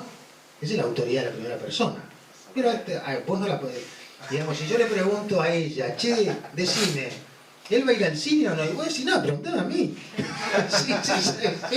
¿Por qué le preguntás a ella? Ahora, hoy pareciera que estamos en condiciones de decir, no, vamos a preguntarle a Google.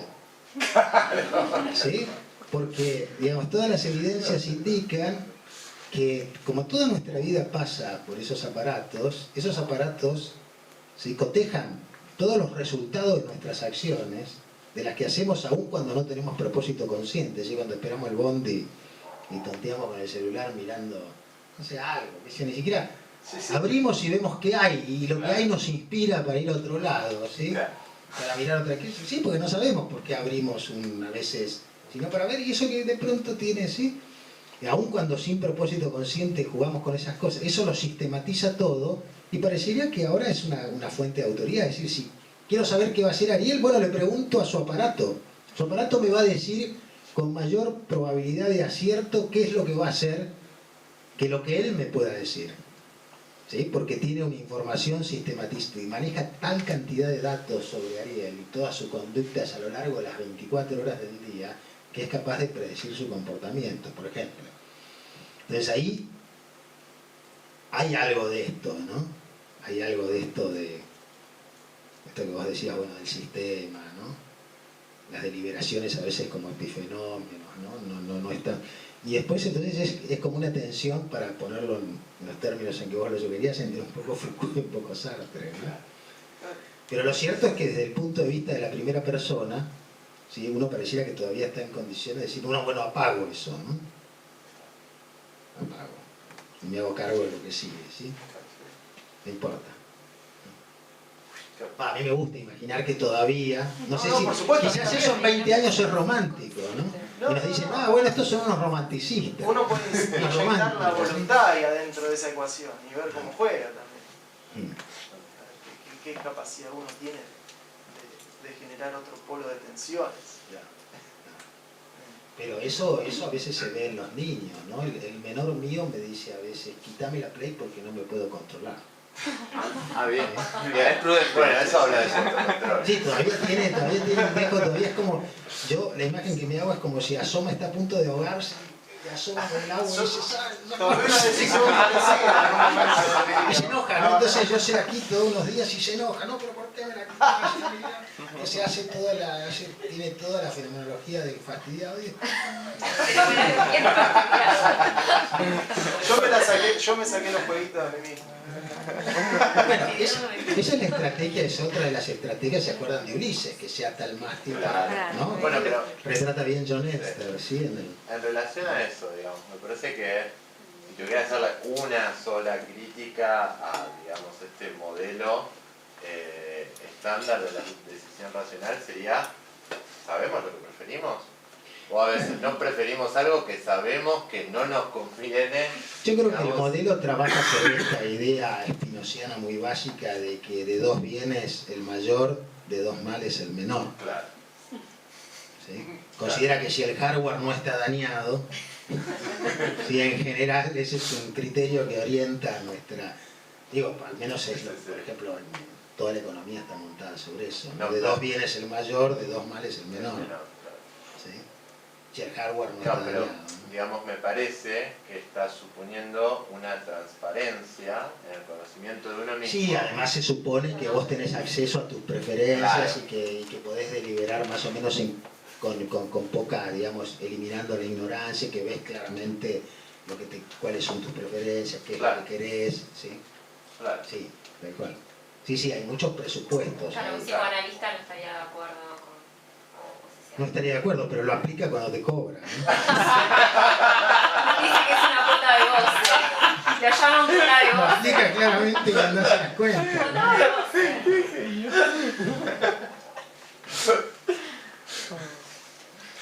Yo solo una duda, ¿cuál sería el criterio de la identidad del yo de este modelo estándar? No, este modelo no sé si, digo, el que estamos criticando, ¿sí? El modelo estándar de decisión racional es el que presupone que las preferencias son constantes, ¿sí? Claro. Entonces presupone que si hay dinámicas de cambio, esos cambios no alteran las preferencias. Entonces se supone que la identidad práctica, sea cual sea esa identidad práctica, está dada por un conjunto de preferencias más o menos estables en el tiempo. Claro, porque una... No podés pensar es como tiende como al statu quo, ¿no? Claro. No digo social, sino es como, imagínate un individuo y la... Claro, porque un individuo que simplemente tiene una creencia X, no sé, sobre un alimento, que tiene X nutriente y lo come por eso. Sí. Pero después se da cuenta que está errado por un estudio que se publica y sustituye Bueno, su cambia, creencia. pero ahí, digamos, sus preferencias en el sentido que él, ahí sigue siendo más o menos el mismo individuo, en el sentido que es alguien que come sano. Claro, Entonces va cambiando la información que recibe y va decidiendo en función de esa identidad práctica, es decir, yo, lo que hace de mí lo que soy es que como sano. Bueno, me voy enterando de cosas y voy dejando las maliciosas y optando. Sí, hoy sé más que ayer, digamos, leí una nota, le acredito autoridad a esa nota, entonces, como yo he decidido comer sano y ese es mi ideal regulativo, por ejemplo, entonces cada vez que tengo una pieza nueva de información, tomo la decisión racional correcta, que es, si estaba comiendo un alimento pobre en calorías y alto en grasa, bueno, lo dejo de lado, ¿no? claro, yo lo que estaba pensando era esta cuestión de cuántas preferencias deben cambiar para que cambie la identidad del yo. Bueno, hay alteraciones. Pensá en personas que de pronto descubren que tienen, digamos, un género distinto del biológico. Esa es una alteración de las preferencias radicales, ¿no? Una nueva identidad práctica, ¿sí? Digo, para poner un ejemplo. Claro. ¿sí? Pero podés pensar, digamos, hay muchos ejemplos en los que uno podría pensar, ¿no? Pero por ahí continúa con otras preferencias como deportivas o... Sí, o por ahí ¿no? continúa con las mismas, le sigue gustando la educación. Las telenovelas, ponele. ¿Cómo? Las telenovelas, por ahí Sí, usan sí, las sí, telenovelas también. Sigue que Depende Hay preferencias, hay distintas clases de preferencias. Hay preferencias que hacen a la identidad práctica y hay preferencias que son contingentes respecto a la identidad práctica. Claro, yo lo que quería... ¿Qué sé yo? Para algunos ser de San Lorenzo Lorenzo es constitutivo de la identidad práctica. Para otros como para mí no tanto. Bueno, podés cambiar, depende de quién gana. No voy cambiando. Pero si alguien me dice, che, vos, la manera de entenderte a vos es bajo la condición de ser hincha de digo, no, eso es una contingencia. ¿sí? Es un accidente. Sí, un accidente que me agrada, pero no es, digamos, un accidente, ¿sí? O sea, ahí hay cualidades accidentales y cualidades más permanentes, ¿no? Entonces vos decís, bueno, hay que ver ¿sí? qué es lo que constituye una identidad práctica, pero fíjate que Una vez Ricardo Marianti, que es alguien muy querido acá en esta casa, ¿sí? Aconsejaba al que le preguntara no tener una experiencia que uno no quisiera recordar. Ese es un sabio consejo, porque te está diciendo no tengas ninguna experiencia que quizás altere una identidad práctica en la que te sentís cómodo. ¿Sí? Porque si es violatoria la identidad práctica, la vas a vivir abrumado. ¿Sí? Salvo que cambies la identidad, o sea que... Entre condiciones de incertidumbre, ¿cómo se sabe? No, con las experiencias que transforman no se saben, sí, pero esa es la gracia de las experiencias que transforman. Pero en la mayoría de las experiencias que no son las que transforman en este sentido, uno puede seguir sabiamente, uno puede seguir ese sabio consejo, ¿no? No hagas nada que no quieras recordar. No te agrada recordar. A menos que lo hagas lo suficientemente borracho como para no recordar. Pero ahora, Ahora, claro, te lo pueden recordar ahora. Tenía una pregunta sobre identidad práctica. Para pensar la identidad práctica, que es un tema muy interesante que apareció acá, desde el punto de vista de la filosofía de la técnica, ¿no? Tratando de pensar ahí en cuadro. La identidad práctica es un problema antropológico, en el fondo, tiene contenido antropológico fuerte. ¿Qué pasa si consideramos esa identidad práctica en términos de un simbionte, ¿no? De esta idea un poco que desarrolla Broncano? Me parece que hay una idea práctica que uno puede recoger, sería más bien una especie de noción humanista de la identidad práctica, según la cual lo que somos se define independientemente de los entornos artificiales y de nuestra historia. Independencia. Independientemente de nuestros entornos artificiales. ¿Sí? Una visión, si se quiere, pre-simbionte, ¿no? Claro, eso no sería posible. No, por eso, una visión simbionte plantearía por el contrario que el modo en que nuestra identidad práctica está constituida tiene algo que ver o depende fuertemente de los contextos evolutivos artificiales en los que crecimos. Entonces uno podría trazar, siguiendo esta idea del simbionte, una historia de la cultura humana en clave de domesticaciones irreversibles que se van dando paulatinamente a lo largo del tiempo. Uno podría pensar en los primeros percutores, que ya no nos dejan con la identidad práctica en los mismos términos que éramos antes, el ejemplo de la película de Kubrick del inicio, el primer percutor, o la escritura, que tampoco nos deja el aula con una habilidad en las mismas condiciones que las teníamos antes. Entonces, acá tenemos efectivamente domesticaciones que son irreversibles para la identidad práctica, no ya del individuo, sino pensado para la identidad práctica de la especie, ¿no? Sí, incluso vos lo podrías... Entonces uno podría decir, para cerrar, simplemente uno podría decir, hay continuas alteraciones de nuestra identidad práctica y yo podría describir la historia de la cultura humana como esa continua modificación, ese continuo cambio en nuestros modos simbióticos de relacionarnos con el ambiente. Entonces, ¿qué implicación saco de esto? Para ver si refleja algo, ¿no? Es decir, hay una brecha epistémica entre la identidad práctica actual y la identidad práctica del futuro. Me parece que eso está muy bien reconstruido y es innegable, ¿no? Ahora, ¿qué pasa si esta brecha epistémica es inherente a la evolución cultural, tal como parece desprenderse de esta concepción de la identidad práctica como simbionte? En principio, me parece que quitaría dramatismo al cuadro general de encontrarse perdido, ¿no? Ante un yo del futuro.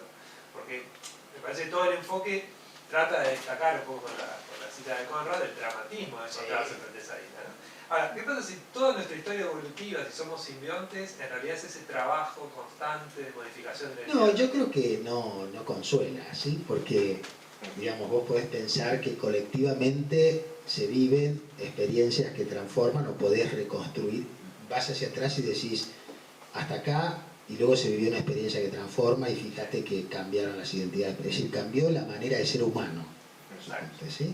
Y de hecho vos podés, cuando uno se pregunta, bueno, imagínate que uno pudiera viajar en el tiempo, ¿cómo dialogaría con alguien, no sé, con un griego o con de la edad medieval? Es decir, serían realmente otros, ¿sí? Y uno, digamos, por lo que lee de historia de las ideas, y qué sé, realmente eran otros, tenían otras, digamos, otras maneras de vivir la vida humana, ¿sí?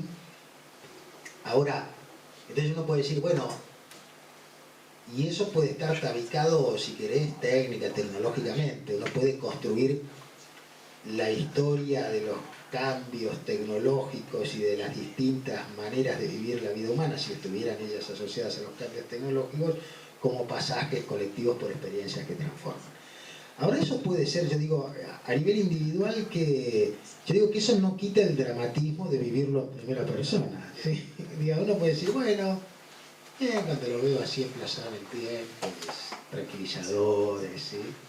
Pero eso no quita que uno no sienta la tensión cuando tiene que tomar una decisión y diga, ¿me clono o no me clono? Digamos. Yo puedo decir, bueno, en otros momentos se ha pasado a decir, pero no, esto toca a mí, ¿sí? Tengo que decidir.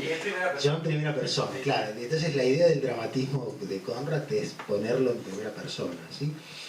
Cuando uno se descentra en la primera persona y lo ve como una, si querés, una antropología que tenga la tecnología como un motor, y que vea las identidades, ya no las identidades prácticas individuales, sino como las identidades colectivas, en sentido, los cambios en la manera de autopercibirse la vida humana, ¿sí? Y de vivir la vida humana, y que eso esté asociado a la tecnología, donde uno lo mira así colectivamente, bueno, tiene como esos paisajes que construiría Harari, ¿no? Como esas, diciendo, bueno, se vivía así, se sentía así, se pensaba así, se transformaba el mundo así, ¿no? Bueno, para ponerlo de manera caricaturesca, ¿sí? Eso puede ser como tranquilizador a los ojos del historiador, pero es como cuando yo leo o como cuando te caracterizas distintas formas de vida moral. Pero otra cosa es cuando te toca tomar a vos las decisiones con calado moral, ¿sí? ¿Sí?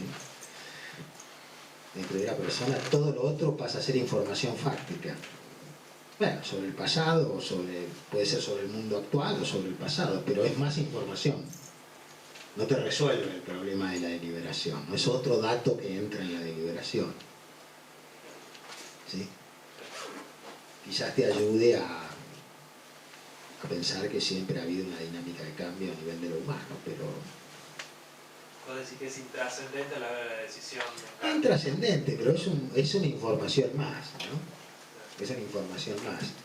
Yo creo que es análogo, quizás a ver si esta analogía funciona, pero sería algo así como decidir qué comer. Te cambia para decidir qué comer toda la información que puedas tener sobre el aparato digestivo y lo que le sucede al aparato digestivo y sus consecuencias, lo que le sucedió en el pasado a otro. Es un dato más, ¿no? Cuando vos tenés que decidir, bueno, tenés que vos ponderar esa información, ¿no? Valorarla. Y eso tenés un ámbito más rico de información, pero no te ahorra el fenómeno deliberativo en primera persona y la ponderación de esa información, ¿no? No te podés recostar en eso para no decidir o que eso tome la decisión por vos, ¿no? Sino que la tenés que darle un lugar, vos tenés que comprometerte con un pedazo de esa información o no meterla en tu deliberación y darle alguna función de utilidad, ¿no? Entonces me parece que, claro, esto lo que hace es exagerar la perspectiva de primera persona, porque está construido todo el hilo sobre la base de que las experiencias tienen un papel, digamos, epistémico y en relación con la identidad práctica. Está todo construido alrededor de una noción de experiencia que es esta de Luis, que me parece que es correcta, ¿sí? Y sobre lo que, digamos, no solo las experiencias ordinarias lo que hacen, sino las experiencias que transforman harían eso a la potencia n, ¿sí? Entonces, claro, eso genera esas brechas epistémicas y esas brechas prácticas. Ahora, lo que vos bien decís, eso es interesante, y me parece que hay una manera de leer la historia de la técnica en relación a la manera de experimentarse que ha tenido el ser humano, ¿sí? Como pasajes por experiencias colectivas que transforman, ¿sí? Ahora, me parece que eso no quita luego que uno se enfrenta uno tenga que tomar sus decisiones, ¿no? Quizás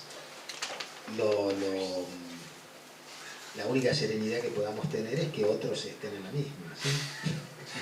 Claro. Pero, Nos digo, el día que la tranquiliza. clonación sea una posibilidad más o menos para todos, bueno, todos van a estar en la misma, ¿no? Pero eso no te quita que... Sentirse acompañado en general está, ¿no? Si a uno, no sé, Pero otra vez viene... Lo engañan y dicen, bueno, el 90% de la gente la engaña. Bueno, pero esta viene con el problema de Sobre la Sartre, ¿no? estadística. Esta viene... Como el También. consumo de... También se puede pensar, ¿no? Sartre tenía esta idea que era formar parte de un partido político, Claro. de un compromiso político, ¿no? Porque tenía que resolver este problema de que el que enfrentaba la tortura era el individuo. Entonces, ¿cómo pensaban los otros cuando estaba bajo tortura? ¿Sí? Para no delatar a los otros, por ejemplo. ¿Sí? Entonces, ¿qué papel tenía el de sentirse acompañado bajo una idea? ¿Sí? Si el que se enfrenta siempre es un individuo desnudo, ¿no? ¿Cómo funciona el ser parte de en un proceso deliberativo individual? Bueno, eso es irresoluble, ¿no?